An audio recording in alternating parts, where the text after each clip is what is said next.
The McElroy brothers are not experts, and their advice should never be followed.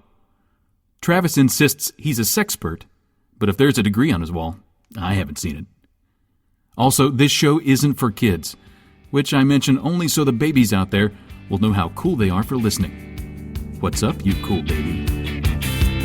It's familiar, but not too familiar, but not too not familiar. It's a new craze. Hey, good girls, do you wanna just say, hey, I wanna? Just say, hey, I wanna. Hello and welcome to My Brother, Me, an advice show for the modern era. I'm your oldest brother, Justin McElroy. I'm your middlest brother, Travis McElroy. I'm your sweet baby brother, 30 under 30, Griffin McElroy. Now, Travis, I'm looking at the show notes that you submitted for potential items of discussion for the opening of the show, and it says here, you like a taco dino? I would like a taco dino, Justin. Hey, Griffin, you like a taco dino? I like a taco dino. Let's talk a dino. I'll talk a dino 1 second, Travis. I'd like to talk a dino with you. Yes, thank you. Let me talk a dino for just a second. Finally saw that new Jurassic Park 2? movie. The second one that did come out like this year and is kind of relevant. Yeah, Jurassic Park 2/5, depending on how you're counting them. And let me tell you something, they're at it again. Yeah. I need to know how. Listen, I have respect for all of the creatures of Earth. I think that, and there's an undercurrent in the Jurassic Park films of these are animals and they should be respected. I would argue that they were created because of man's meddling.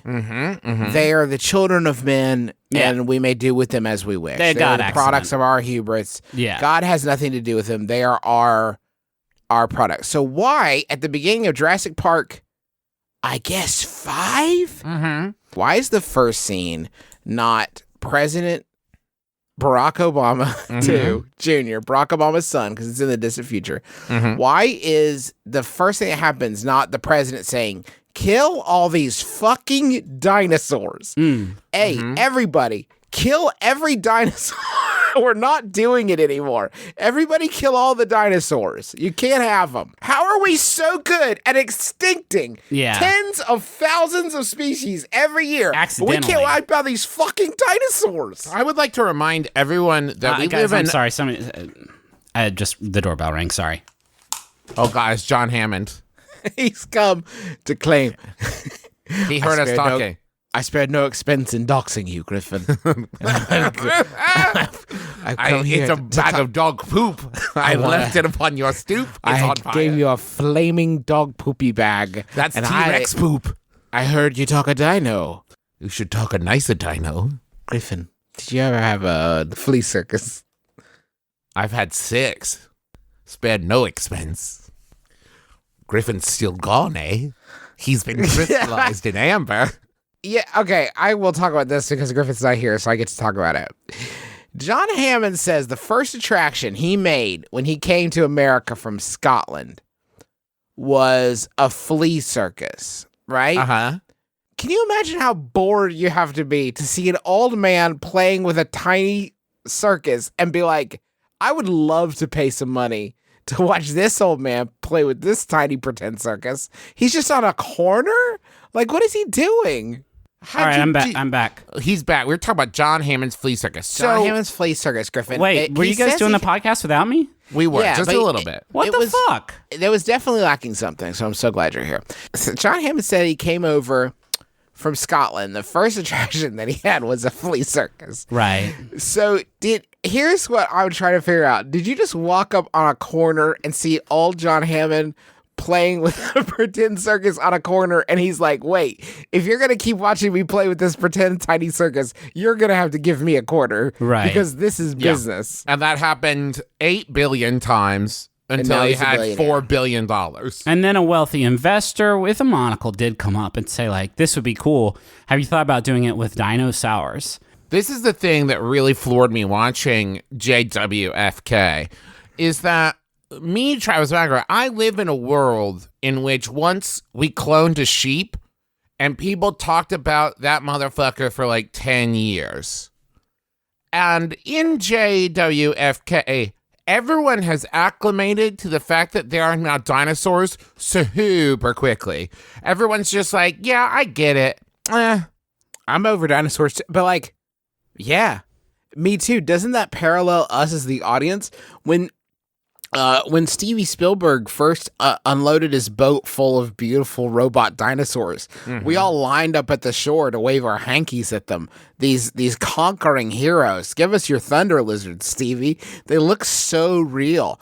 And now Stevie's back for a fifth time with a fifth boat that has Chris Pratt as the captain of it. And we're like, is Deadpool on there somewhere? We need Because him. if not, we need a different boat. You're going to need a bigger boat with even With angrier Deadpool dinosaurs on it. To the point where here's how bored everyone is with dinosaurs. And I mean the audience. That Jurassic World has to make up new dinosaurs. They got to keep getting more visceral. We're so bored of these fucking dinosaurs. They got to, the next one, they got to get like, they have to have abs and dicks and stuff to like. Listen, really lock these us in. dinos fuck. There's one thing we can all agree on. They can get it, and they do. The plot of the last movie was that they're bored of dinosaurs, so they make a bigger, angrier dinosaur that can Correct. kill more people. And you're telling me they do that again? Yes. You know what fucking stinks? That park looked dope. They had roller coasters and fun Yes. attractions that Yes. didn't have shit to do with these killer, awful monsters I'm so bored of. Get some abs and dicks and butts and, exposed. You know what I mean? Something to really catch the eye. But there were fun roller coasters for thrill seekers like me who don't want to be eaten by big dinosaurs. You could clone Abraham Lincoln and have him at your park. I think that'd be pretty cool, too. Like, Okay, wait. Stop. You understand that you would need to get a sample of Abraham Lincoln's blood, right? yes. Is that really harder than getting a dinosaur's, Justin? Because Right. Abraham Lincoln was around more recently. I bet you could find a mosquito that ate on Abraham Lincoln and then got frozen in some carbonite or whatever. Find a bayonet down Gettysburg. Yeah. That has a bit of president blood on it. From his great fight he did at Gettysburg, Yeah. where he led the troops and stabbed like 9 dudes, definitely got stabbed in return. Find that one. We got ourselves an Abe Bruin. Or what if just a random dude? Like, I'm sorry. I think that would be enough of an attraction if you're just like, this is, Sam, and this is Sam B, and this is Sam C, and like we just clone Sam over and over again, and you can come to Sam Rassic Park and see like it's all Sams everywhere. You know, it'd be dope is if instead of tightening up the security protocols of the Jurassic Park, if they just got a little clone DNA sample from every visitor who came in. And then if you get all ate up by a stegosaur, then it's fine, because your heart will go on in this new clone. You're taking this to full Black Mirror territory, and I love it. I think what you should do is say, like, I am going to get killed at Jurassic Right. Park. And So then let me go ahead and get this clone a-cooking. Yeah, and- Okay, so I have my clone done, and then I'm just going to go in here and run through the dinos, have the time of my life, meet Jeff, meet Sam. The whole gang is got Laura Dern. I'm going to meet all of them. Then I will get killed by a dinosaur. And it's but like I know my children will have a papa tomorrow because of the clone. And it's like the Prestige. You never know whether you're going to be the new clone Griffin or the one inside the dino's, tummy. Yeah. You never know which one you're going to be. I'm just saying, hey, let us write the next Jurassic World movie, please. Like, I think that would be way more fun of like, we cross this dinosaur and a chair. Like, okay, all right, I can sit on that T-Rex. Okay, like that's interesting to me. Make them smaller. I've Make talked 'em about this before. This is a pet project of mine of people being like, they want bigger, scarier dinosaurs. Like, no. Think I want about a the small most- T-Rex, like in think about- Pee-wee's Playhouse. What they need to do is cross them with some animals that are a lot more spin kickable. Yeah. So cross them with the flamingo. Huge, yes. stupid neck, long, dumb legs, pink. Like you could just spin So- kick. So kick them. pink. So many kickable zones on a Mingo, man. Or just give me like a T-Rex cross with a penguin where it kind of waddles a little bit and is literally like football sized. I love animals, and I would fight to protect them, and I do every day. But if you had to spin kick a flamingo, what would be the most viscerally satisfying zone on it? I actually would love to get it right in the middle so that as I kicked it, it kind of V'd to the side. It would wrap around your foot. It would wrap all the way around your foot. So that like the feet and the head would kind of trail behind it. Like you were throwing like a Nerf football that had a tail on it. Like that's what I want. I would like to kick it in its head, but then it moves its head the last second, and I miss, and I fall to the ground, and then I punch it in its nuts. So wait, you want to try to kick it, miss it, maybe it laughs a little bit at you. It's like, because I want that, like, I want to feel better about it, you know, because he's like a real jerk. You want a redemption story. Yes, exactly. You know how in The Boy Who Could Fly, when Fred Savage shoots that squirt gun full of piss at the bully, and the bully says, "Sorry." It's just this one scene. I need that bully redemption moment. I need that Falcor soaring over the flamingo and peeing on everything as I punch him in the nuts. Was it his piss? It was Fred Savage's piss. I can't, Griffin. Both options are the worst. Well, you're right. If it was the bully's piss, it would be probably better for the bully, but how'd he get it? It's dinosaur piss. That's how it all comes back around. It could go like full psychological terror. Like, this is the piss that I wrung out of your sheets when you went to bed last night because I screamed in the middle of the night, and I know you pee yourself. Anyway. Hey, we've had like, I don't know, 7 or 8 Jurassic Park movies at this point. Let Fred Savage play Batman. Let Fred Savage play Batman. How have we gone 7 Jurassic Park movies or whatever, and there's never once been a scene of a dinosaur peeing on somebody? Like, come on, it's right there. Y'all, I'm not going to be able to think about anything but Fred Savage's piss gun, and I was Googling it just to make sure Justin wasn't lying or having a fever dream. And I couldn't really find like hard, firm news about Fred Savage's piss gun, but I did find a quote on IMDb that says, "Bad boy. So you thought you could make it around the block? Lewis pulls out a water pistol. Bad boy. Oh, so now I'm supposed to be afraid of a water pistol? Lewis. There ain't no water in this gun. Bad boy. So what's in it? Lewis. Piss." Now, there's also a scene in Little Monsters, if I'm not mistaken, where Harry Mandel and Fred Savage pee in a bully's Coke. Okay, so everybody, if you could find this Fred Savage pretty much anytime. Okay, here's your challenge. Can everyone just find all the scenes of urine assault the Fred Savage has perpetrated in cinema history and just tweet them out to us? I'm not making calls like this again because the birthday one got really annoying really quickly and I regretted doing it. So I'm not doing this again, but like... Maybe a supercut? Maybe a supercut of all the times that Fred Savage has weaponized urine. Yeah. If you just search Fred Savage piss on YouTube, it's the very first result. And then lean back and maybe close one eye and like, just be careful. There's probably a joke about like the Wizard, but not on this show. There won't be. No, not here. But we don't work blue. Can we do the show? It's been so long. Well, can we just watch this scene? Because everybody in the audience is going to do it, so I want to give them a time period where it's 25 seconds. So if we could just watch this one scene from The Boy Who Could Fly real quick, starting now. So you thought you could get around the block? Go ahead, make my day. Oh, I'm supposed to be real scared of a water pistol. There ain't no water in this gun. So, what's in it? Piss. He gets him in the face. Classic. This is culturally important. He gets him in the open mouth. He really blasts off. It's fucking good. And you know what the best fucking thing in this entire clip? And Griffin, please put the audio for this clip I got into you. the show. Griffin is with the audio of the show.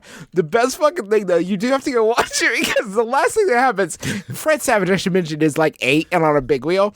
The last thing that happens, he sprays this bully with piss. The bully falls on his own baseball bat and trips. And then Fred Savage chucks his gun into a neighbor's yard. Yeah. Ditching the evidence. Like he's just done a like the police are gonna execution. Yeah. It's amazing. It's wild. Holy crap, the boy who could fly. And All right, that's not, here's the thing, that's not what this movie is about. No, It's like, for me. You would think it would be just about building up to this exact moment when Fred Savage blasted this bully with pee. So this is an advice show, and we're gonna get right down to it. My office has an annual Thanksgiving potluck. People take this very seriously. Years ago, someone brought a half store-bought pie that person was soon after fired. I'm sure there were other contributing factors. There didn't need to be. That's a joke. Yeah. People still bring him and his half a pie up in regular conversation. But here's the other important fact. I don't really want to put a lot of work into this. What should I bring that will be good enough to not get fired and also require minimum effort? That's You are Jason playing from New with York. fire, Jason. Yeah. It's a tricky one, right? Thanksgiving is. Because I know there's a lot of people who maybe don't like cooking. And so maybe you just do want to swing by the, Kroger, get some pecan cups or something. And I think that's fine. I think that's okay. But the whole thing is like, I worked on this for you to eat it. And that's, I don't know, that's what makes it such a nice gesture, But here's the thing about it, Jason, is like, I wish, listen, I know that the jobs that Justin Griffin and I have now are very non-conventional, but there were some times where I worked some fairly conventional jobs, and I wish that there had been opportunities of like, this one day, you know exactly what metric you're being judged by, and if you just deliver like a banger of a dessert, you might get a promotion. Like, because it's got to work both ways, right? Like, that's a shitty, I'm sorry, person in the past who got fired for this, you brought half a pie? So, like, the other half had already been eaten? Oh, It's you rough. deserve to be fired. For But sure. you bring, like, a banger dessert, and it's like, you get the Johnson It's not account. gonna be, it ain't gonna be a dessert. It's got to be the whole turk, doesn't it? It's got to be the showstopper turk of the century if you want to get the boss's job, I think. Here's what I would recommend. I have made a lot of different dishes for a lot of different purposes, and I'm not going to get into the ins and outs of baking. Here's my fucking slam dunk, easy, everyone will love you recipe. Here's what you do. You go pop a couple bags of popcorn. You buy like chocolate bark. It's over in the baking section, like chocolate bark that you melt in the microwave. Literally melt in the microwave. And then you buy a bunch of candy canes. You crush up into dust. You pop the popcorn, you put it on a sheet, cover it in the chocolate, turn the chocolate, stir the chocolate, then stir the crushed up candy cane into it, lay it out on a sheet, let it cool and harden. People will be crazy for it. It's the easiest shit in the world to make, and people will lose it. They will lose it. And you'll be a grand slam person that didn't put hardly any work into this at all. Turkey's easy too, though. Turkey's is so pretty easy. You just have to gotta wait. No, salt it, pepper it, and get it hot. I don't see why people always complain and have the special hotline. You just put it in the oven, which makes things hotter once they're in there. Get the bird hot enough, the flesh turns good. I don't see why everybody freaks out about That's this pretty shit. clear, Griffin. Here's the problem, Jason. You've asked us this question, but you didn't give us what kind of budget you're working with. Yeah. Could be a Because lot of stuff. you could maybe get like a Wolfgang Puck-esque figure to make individualized turkeys for each person you work with. You don't have to do it. Wolfgang's making them, and every turkey reminds them of their favorite childhood memory or whatever. Then, like, now you own the company. He definitely has a rat in his hat telling him how to do shit, though, huh? Wolfgang Puck? Definitely. He's probably got, wouldn't it be funny if he actually had 9 wolves telling him how to cook in the kitchen, and that's how he got his name? And maybe one Shakespearean fairy.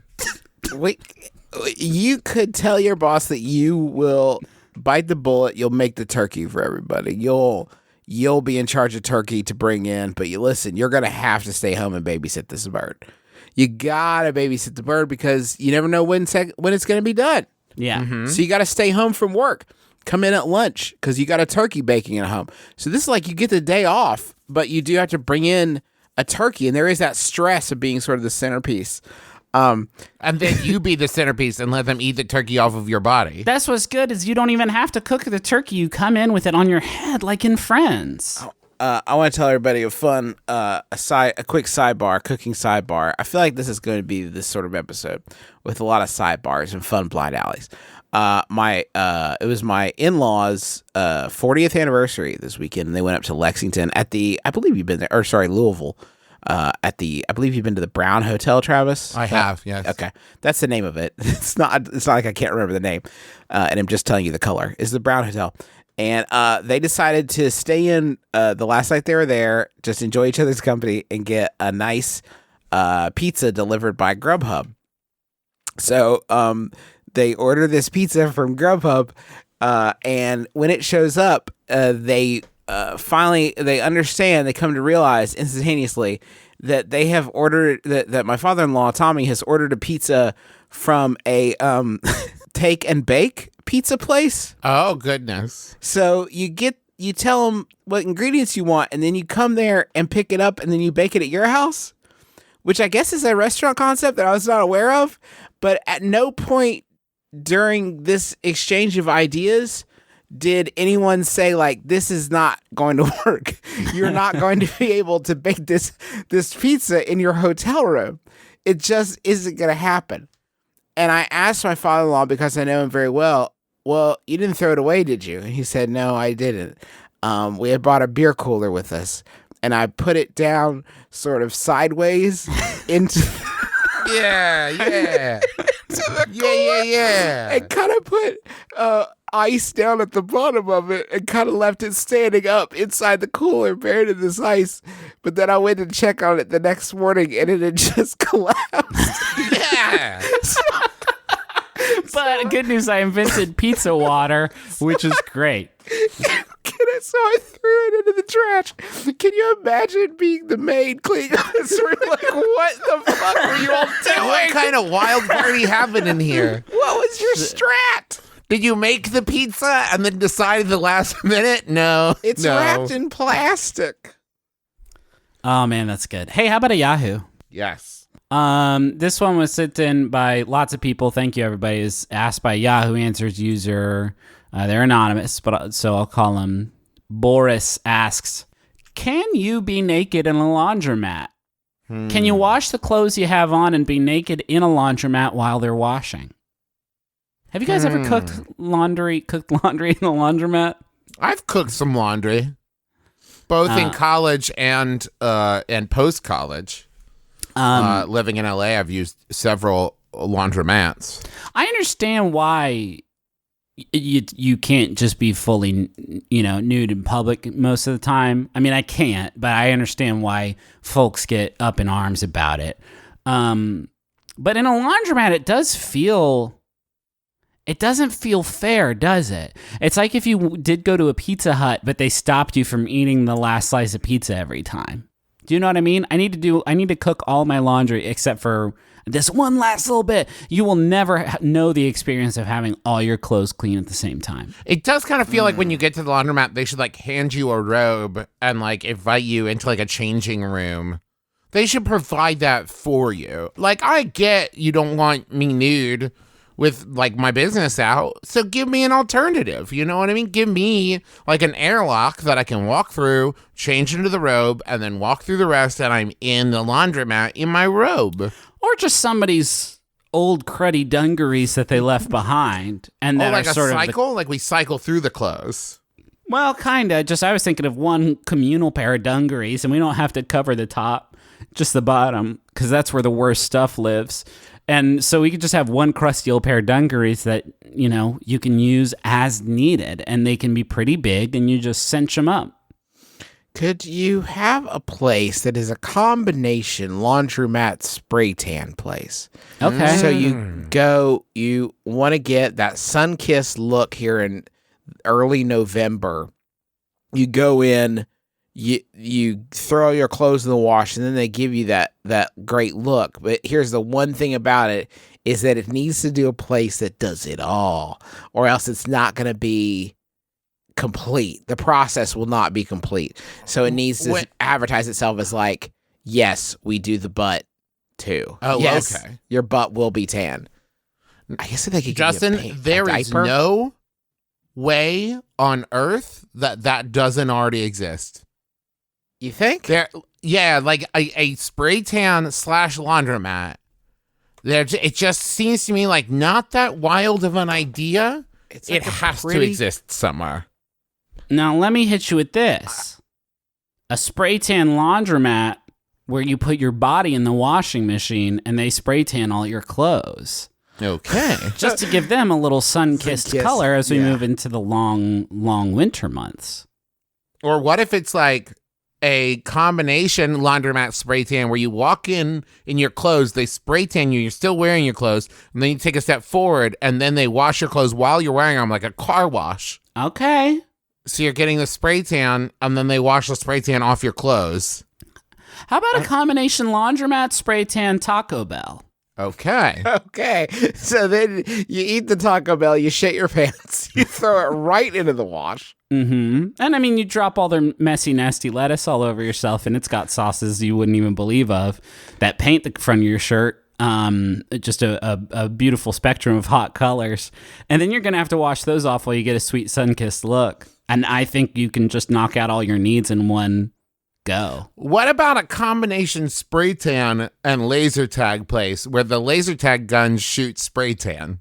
That's really good, Trav. Wow, Travis, that's excellent. And then Wow. when you- And also, you're nude. It's important to note you are It's a nude. bunch of nude adults running around with spray tan guns, and then when the match is over, Yeah. there's a judge who meticulously figures out what percentage of your body has been spray tanned, and that Yes. includes hair and eyeballs. And they're going to figure it out. They're very accurate with their measurements. And it's called Sprayzer tag. Sprayzer tag is the best, and then we're going to get a Taco Bell and a laundromat in there somewhere. Well, yeah, you got to get some celebratory tacos afterwards, and you're going to have something to do with your clothes while you're playing Sprayzer tag. So that's what you do. You get there, you pop your clothes in the laundromat, you all look around, you have a moment of discomfort because you're all nude, but then someone comes and hands you a squirt gun, and they say, oh, I'm supposed to be afraid of a squirt gun, and say, well, there's not water in there. And they say, what is it? And they say, it's spray tan. And so then You say, phew, I thought it was going to be piss. so you're going to say piss. And they say, not this time. And then you kind of give them a weird look and they chuckle and they say, I'm just kidding. It's never piss. And then you run through like different obstacles. And some of you are on one team and some of you are the other. You shoot at each other and then you get scrutinized at the end by a judge who determines how much spray tan stuff ended up on you. And then they say, you do great. And you either get celebratory tacos or like tacos Consolation. consoling. Yeah. Consolation tacos. And then, also your clothes are clean. Have a great day. And then they put a punch under your punch card. And if you get 10 of those, you get a free time. Hey, speaking of the piss soldier Fred Savage, I still have his IMDb page open, and his bio on here is a trip, man. It is wild. It says the following. At the age of 12, he was cast the lead role of the series The Wonder Years, 1988. It became a good show, and on the pilot, he got his first kiss. It became a good show. What? It's just the beginning. Oh, okay. I thought you just fell off your desk chair. This is what the Wonder Years theme would sound like if the singer was pushed down a well. Anytime Joe Cocker is singing, he is always about to fall out of his desk chair. That's the secret, too. He's sitting on a yoga ball. That's the thing. through the bathroom window. Joe, be careful, my friend. Can we go to the money zone? We're already there. This is an ad for Joe Cocker's bargain desk chair. Sprayzer tag. Lightly used, complete Sprayzer tag with Joe Cocker. His lightly used desk chair.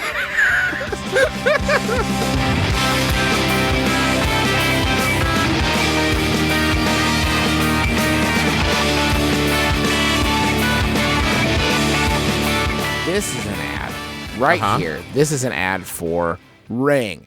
I love Ring. Ring is a little robot that is attached to your front door, and it looks like a doorbell, and it is. If someone walks up to your door, they can press this thing, and you'll get a notification on your phone, so you can answer it from anywhere in the world. They have service, of course, and you can see what they want, and hey, what's going on? And it's usually the FedEx person, but sometimes it's it could be anybody. I don't know who's at your door. This is why you need Ring. Well, let me tell you, purpose. Here's the amazing thing about it, right? Yeah, it gets the people who ring the bell, but it also just, if you are worried about like packages being taken off of your porch, you get motion alerts even if they don't ring the doorbell. Or, I actually just found out recently that there's like a neighborhood tab in the Ring app where you can post, or other people will post, like videos of people doing shady stuff and be like, hey, keep an eye out for this person. Imagine a social network that is strictly comprised of people in your neighborhood capturing people being sneaky criminals. It is worth the price of admission, I think. And I think, surprisingly affordable price. I think you should check it out. We have a special offer on the Ring Starter Kit available right now with a video doorbell and motion activated floodlight cam. The starter kit has everything you need to start building a ring of security around your home. Just go to ring.com/mybrother to check this offer out. That's ring.com/mybrother. I would like to tell you something amazing. I am very, very excited because I have just received today, moments before sitting down to record, my first pair of MeUndies lounge pants. That's what the doorbell was. Are you telling me there's fucking lounge pants in this bag I got? Yes.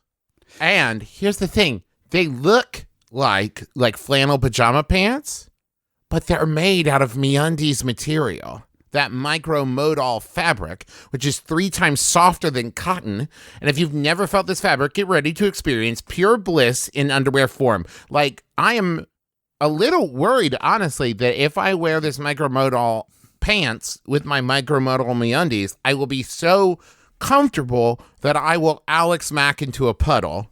I'm very excited about it. But yeah, this holiday plaid I think is real cute. And also, for the Halloween holidays, I had some cool jack-o'-lantern underpants. I just got so many great underpants, and now shirts and sweatshirt. MeUndies they've got you covered. Get it? So go check it out if you haven't. Maybe order some presents for friends and family and loved ones for the holidays. And they have a great offer for our listeners. For any first-time purchases, when you purchase any MeUndies, you get 15% off and free shipping. 50% off a pair of these super soft undies and free shipping. That's amazing. And they have 100% satisfaction guarantee. So go to MeUndies.com/mybrother. That's MeUndies.com/mybrother. I got Jumbotrons. Jumbotrons for sale, $1 each for Justin and Travis. What do you say? Pony up. I'll take it, but I'll have to owe you the $1.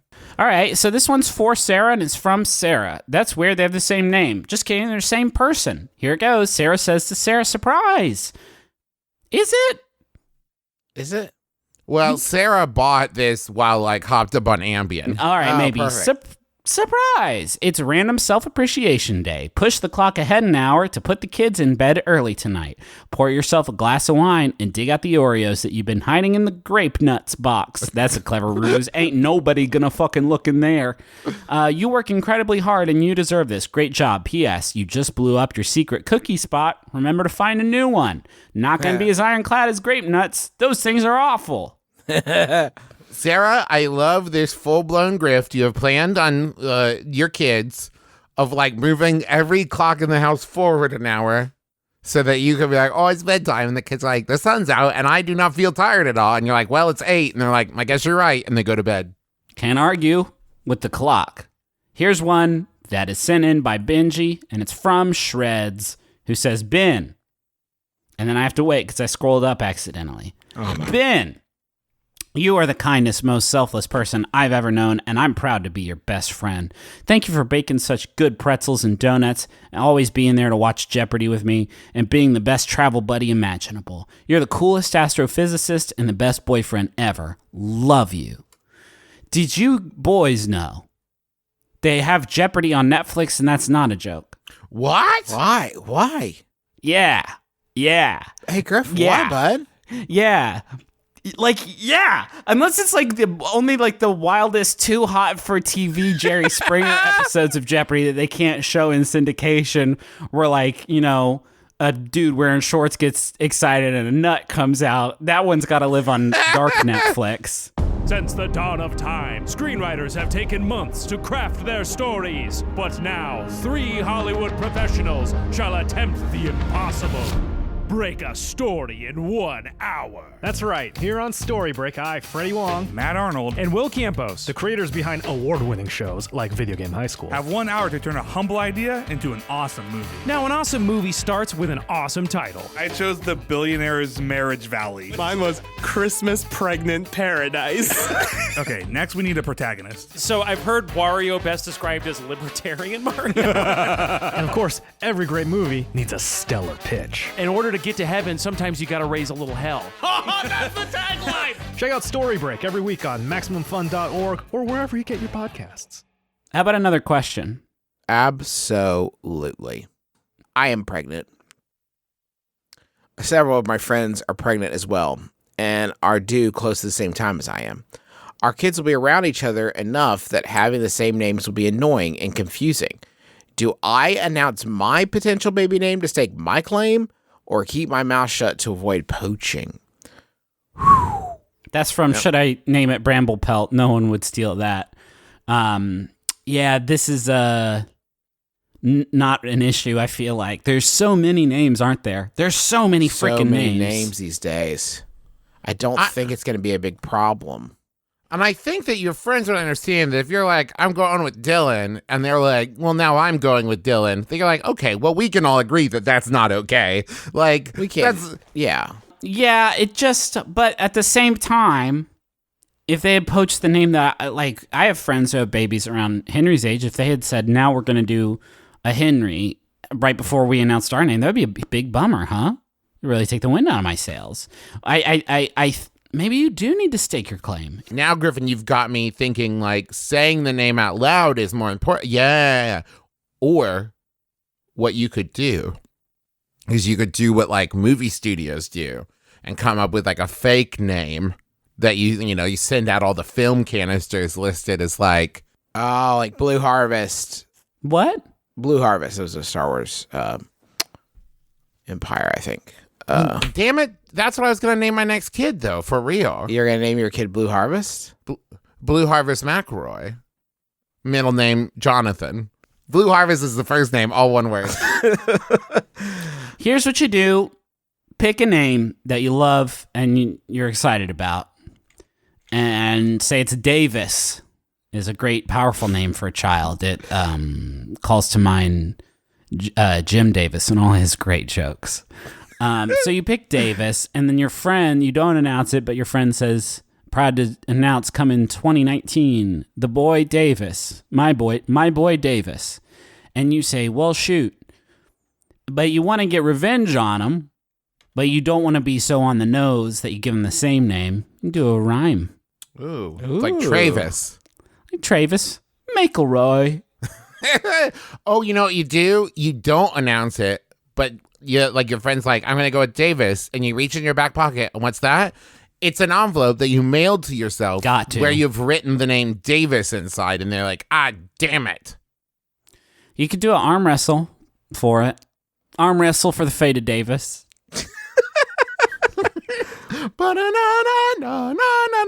I'd solve most of my problems these days with a good arm wrestle. That's great, too, because you get exercise.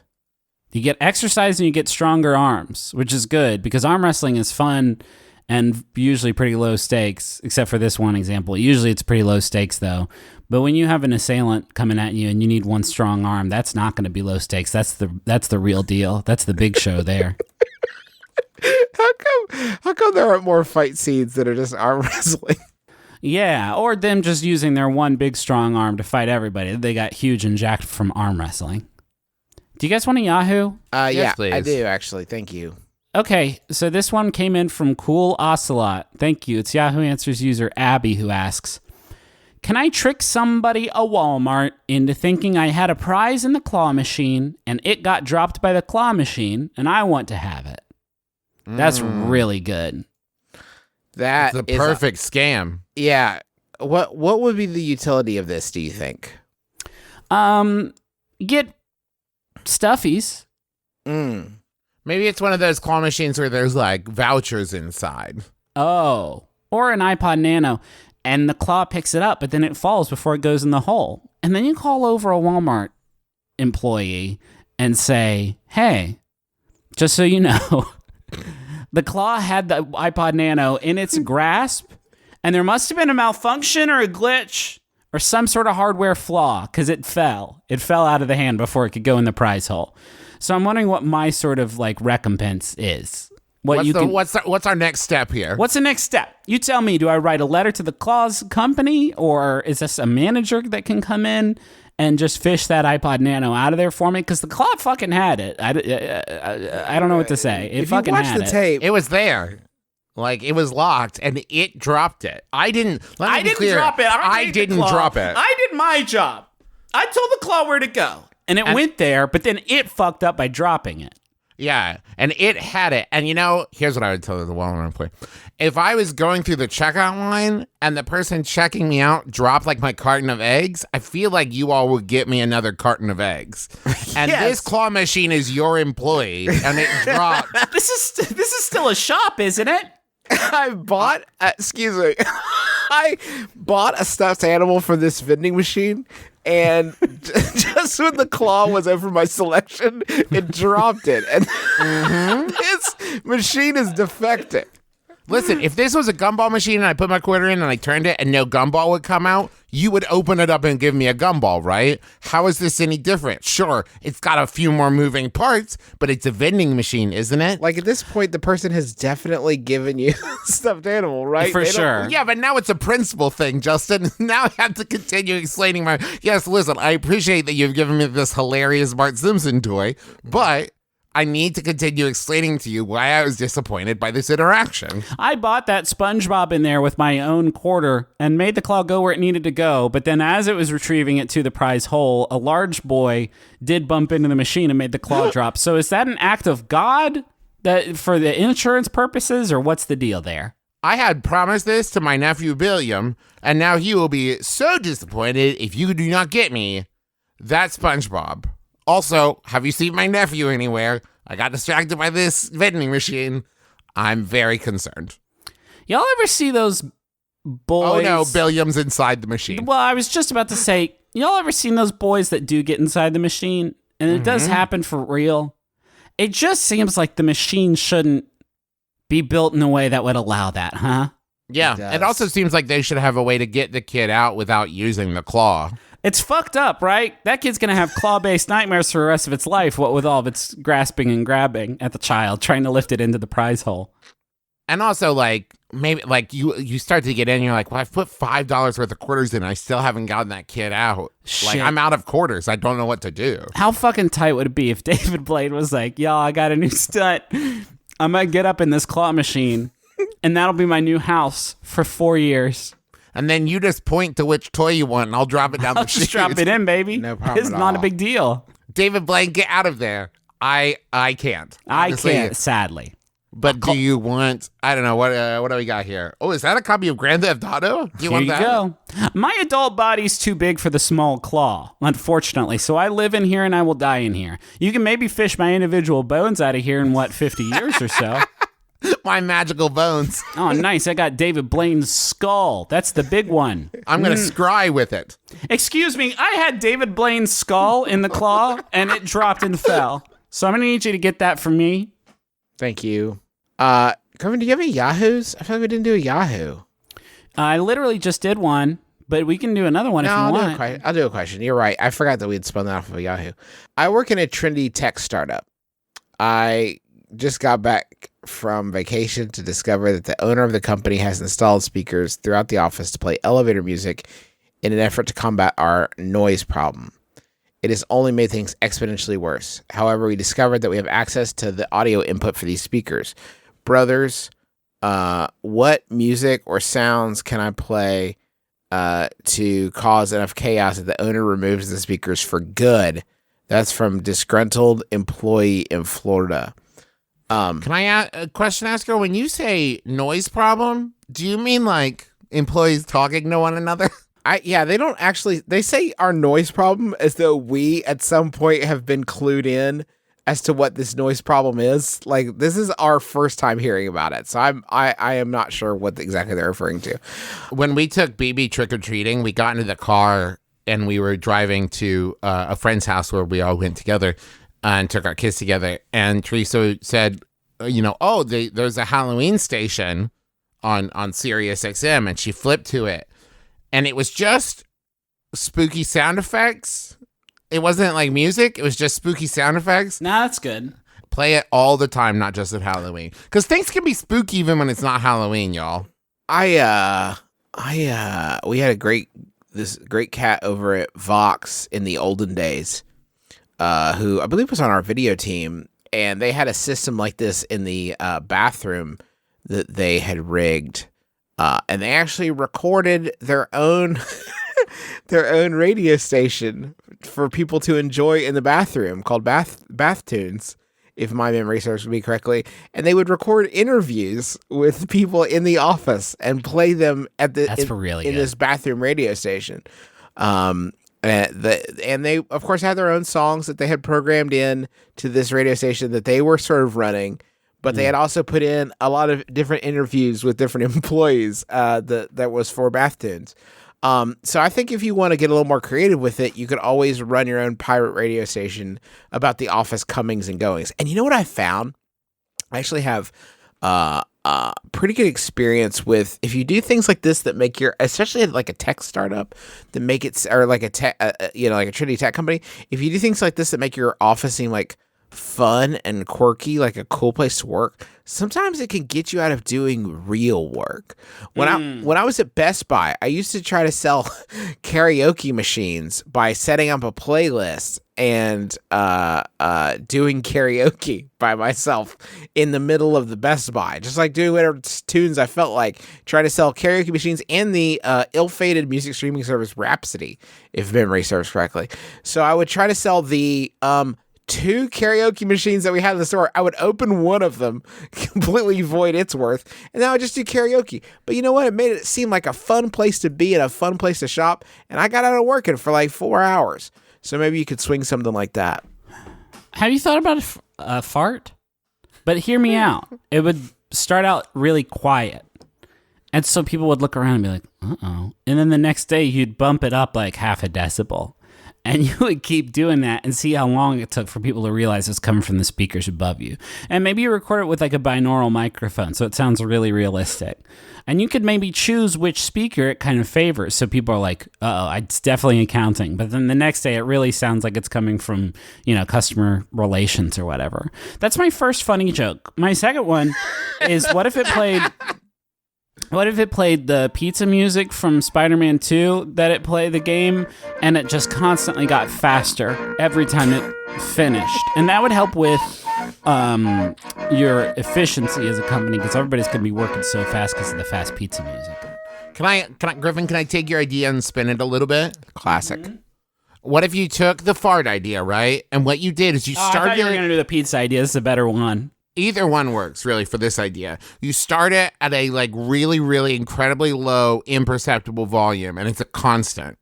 And then you just slowly, and I mean slowly, this might take weeks, increase the volume little by little by little, until eventually everyone's so used to it that they don't even notice it till they leave the building, and now the outside is too much for them to bear because of the eternal quiet. I miss my wife's farting noises. I can't sleep without them. I feel embarrassed about the farting noise, so I feel like it's below me. The Spider-Man 2 one was like a funny idea and like a really good reference. Yeah. Everyone was crazy about it. But I've then got what? The Can I farting save one, it from your fart? Can I save it, Griffin? I mean, I kind of already did with my good Spider-Man one, but go ahead. What if you made it just a recording of different voices of people in the office calling out your boss's name?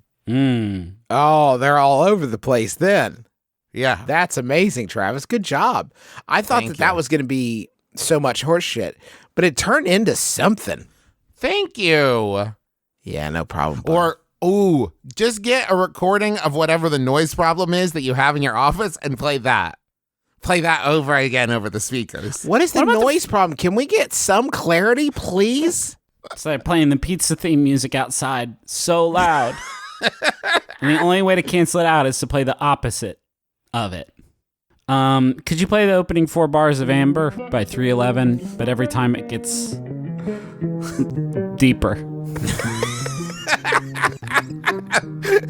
If you play Santeria at full volume enough times in a circuit, eventually so many people will quit that you will be the boss. Is the enough times once?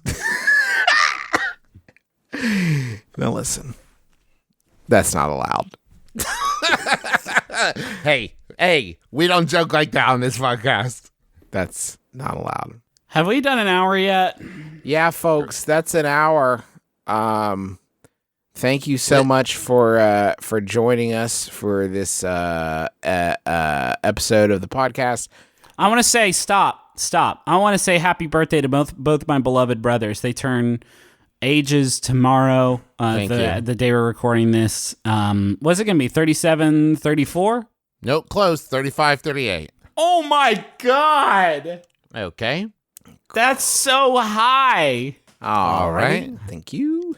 I really like 35 as a number. Yeah, you can finally go for president, which apparently anybody can do. And happy birthday, boys. I love you both so much, and I'm glad that you just are, here with me and just doing a great job every day. So celebrate one. Pour one out 5 days ago when you hear this for Justin and Travis. Titans among boys. Wow, what a beautiful tribute to us, to me and Travis both. We appreciate it, Griffin. Thank you. I'm also do you very maybe excited. stop? Do you maybe want to say something about me? Do you maybe want to say something about me? Happy birthday to Griffin. And happy birthday to Griffin, of course. Can you say maybe? Can you say I'm a Titan among boys? You're a Titan among boys. This is the end of the podcast, of course, where the words are sure to stop any second now.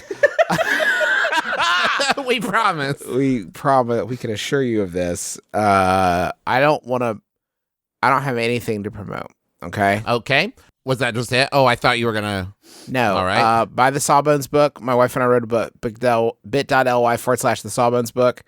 That book 2 of the Adventure Zone graphic novel is available for pre-order now at theadventurezonecomic.com. Say, sign up for our fucking mailing list. It's bit.ly/McElroy mail.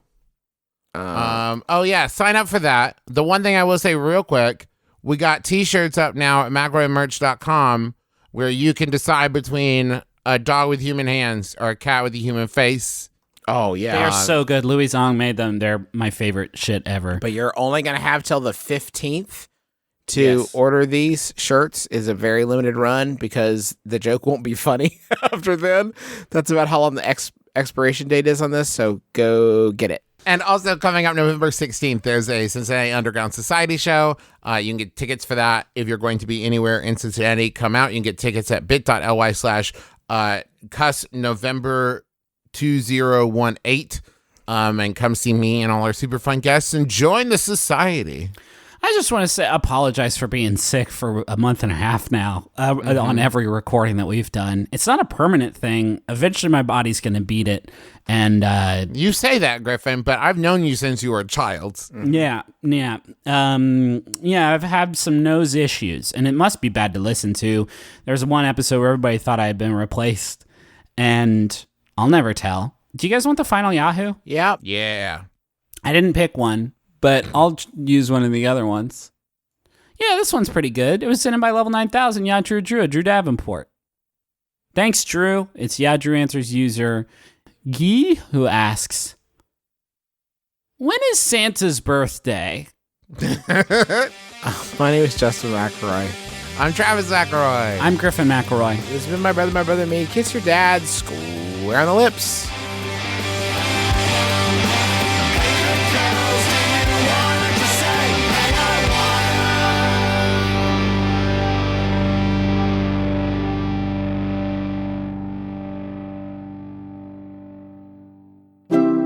MaximumFun.org. Comedy and culture. Artist owned. Listener supported.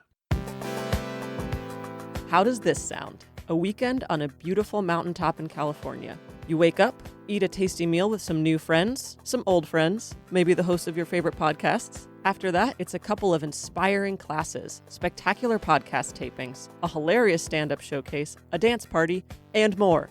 And s'mores!